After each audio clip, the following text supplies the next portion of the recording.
Hi guys, it's Simon from Samos e-commerce here. This is just a 10-minute video. By the end of this video, become an expert on how to ship e-commerce businesses into the United States after the end of the $800 de minimis. But also after that time, how to prepare your parcels and prepare your data for being charged duty and tariff into the United States. Let's just have a look at the differences between the two. Essentially, you've got two things that are being introduced: duty and tariff. So let's take these two things differently. Duty depends on the item HS code that you are shipping. So these can be different depending on if you are shipping footwear or automotive or anything in between. Everything will have an HS code associated with it. What we've done is we put a link below which takes you to the website in the United States. You'll be able to search on the HS code that you use to ship, and you'll be able to find the appropriate duty for that item going into the United States. So it's dead easy to work out. So that's the duty element of it. The tariff element of it depends on the country of origin of the product you're shipping. So essentially where your product was manufactured, not where you're shipping your product from. And there are different tariffs associated with different countries. As we know, these have changed over the last couple of months or so, and they could change again in the future. So it's well worth keeping an eye on the changes on the tariffs. These will be updated on our website as and when they change. And there's another thing that people are concerned about is this minimum duty of $80 into the United States. Now, there's a very specific reason for that, and it's down to how you import those, but we'll go into that a little bit later on in more detail. So let's have a look at an example.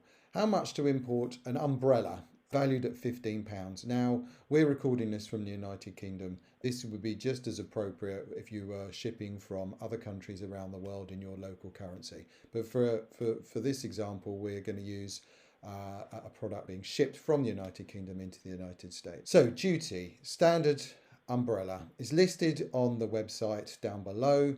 In the United States, the duty on a HS code starting 6601 is 0%. Tariff. We're going to say, for argument's sake, the UK is the country of origin of this particular product. But again, yours might be a different country of origin, so just bear that in mind.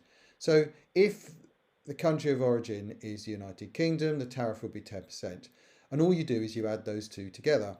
0% of £15, the value of the product, 0. Tariff, 10% of £15, the value of the product, £1.50. Add those two together. Your total duty and tariff is £1.50. Another example, a woman's cotton dress valued at £40, so that's the price you sold it for on your website.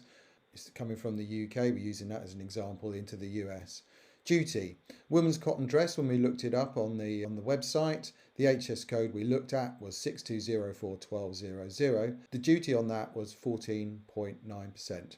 We're saying, for argument's sake, the country of origin is the United Kingdom, which is 10%. Therefore, duty at 14.9% of £40 is £5.96. Tariff 10% of £40 is £4. So the duties and tariffs are $9.96. It's actually pretty simple to work out. Now, this is where we're going to talk about the $80 minimum duty, which people were concerned about.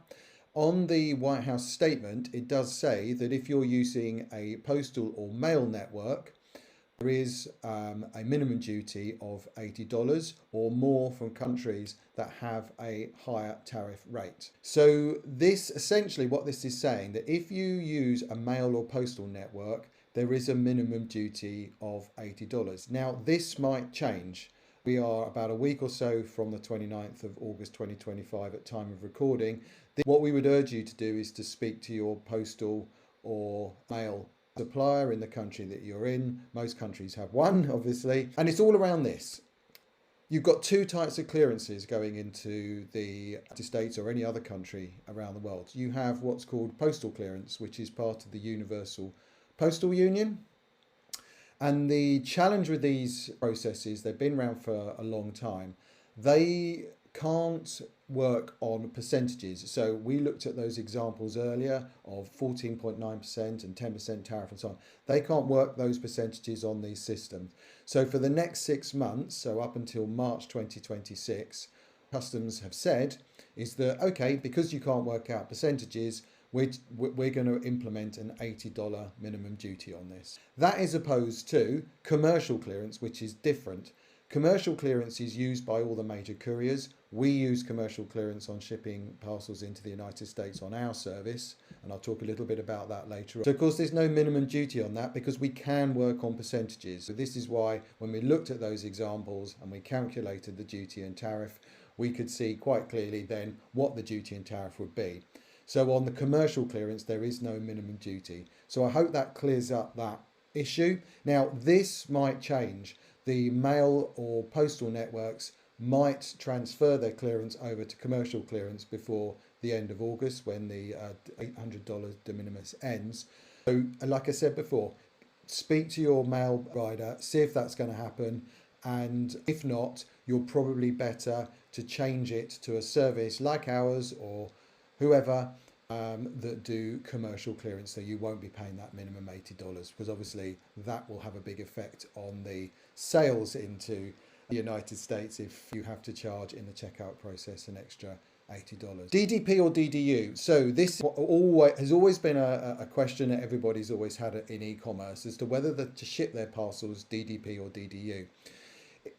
Under this new system into the United States, bear in mind that everybody there in the States, when they order online, are not used to having any charges before the delivery. So if you sent DDU, we've got a big red cross there for that, we wouldn't recommend this because what will happen is the parcel will arrive, the delivering courier will approach your customer and say, you owe the duty and the tariff on this product.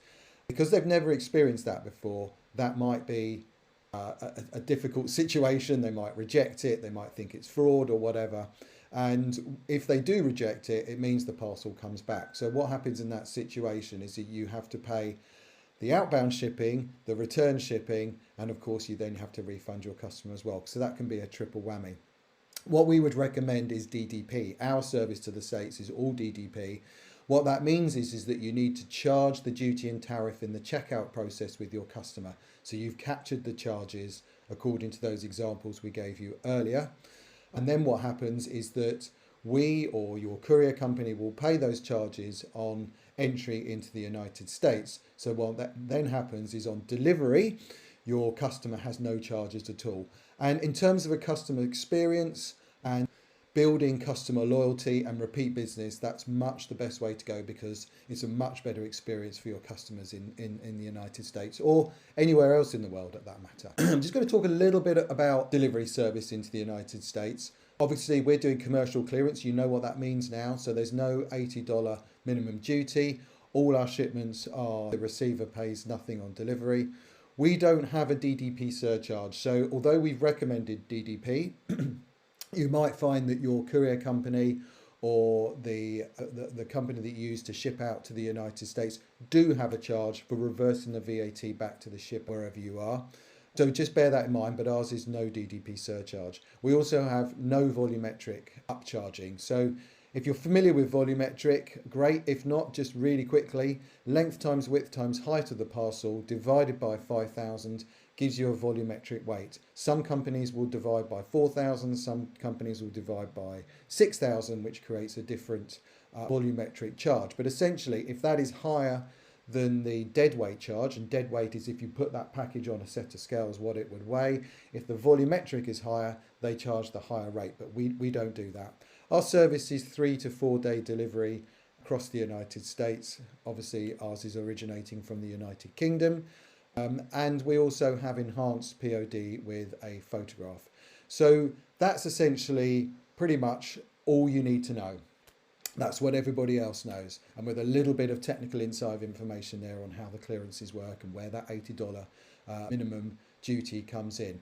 If you've got any questions or need any help, talk to us. We've got links down below of where to source all this information. So there should be everything there you need to know. But if you're unsure, you're not quite sure how this is all going to work for your specific business, cut to the United States. If you want to know how to implement it on your shop platform and so on, just contact us. We have multiple integrations with warehouse management systems and shop platforms to make shipping to the United States really, really easy. But we are small enough and agile enough to help you directly. So I hope that helps. Get in touch if you need any help at all.